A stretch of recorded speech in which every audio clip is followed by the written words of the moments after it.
اب قوم جب ایمان لا چکی، اللہ رب العزت اور اس کے رسول کی رسالت پہ قوم کو یقین ہو گیا، تو نبی کا دوسرا کام کیا ہے؟ کتاب و حکمت کا علم سکھاتے ہیں۔ یعلمہم الکتاب والحکمہ، نبی انہیں کتاب و حکمت کا علم سکھاتے ہیں۔ کتاب کیا ہے، حکمت کیا ہے؟ مفسرین نے اس کی بڑی تفسیریں کی ہیں۔ کچھ لوگوں نے کتاب سے قرآن حکیم اور حکمت سے سنت رسول کا ارادہ کیا کہ رسول اللہ کتاب یعنی قرآن حکیم سکھاتے ہیں اور سنت سمجھاتے ہیں۔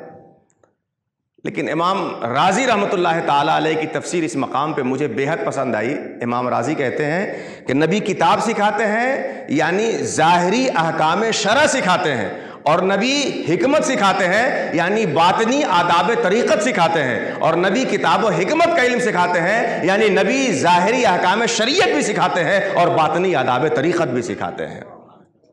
نبی کتاب و حکمت کا علم سکھاتے ہیں یعنی نبی کی بارگاہ ایک وقت ظاہر حاصل کرنے والے کے لیے مدرسے کی حیثیت کا بھی حامل ہے، اور اسی وقت میں باطنی تربیت پانے والے، روح کو فروغ دینے والے مقامات خانقاہ کی تربیت بھی حاصل ہوتی ہے۔ نبی کتاب کا بھی علم سکھاتے ہیں اور نبی حکمت بھی سکھاتے ہیں۔ بڑا افسوس ہے کہ جو نبی کتاب اور حکمت دونوں سکھانے آیا ہو، اسی کے ماننے والے آپس میں بٹوارا کر لیں کہ ہم یہ والے ہیں اور تم وہ والے۔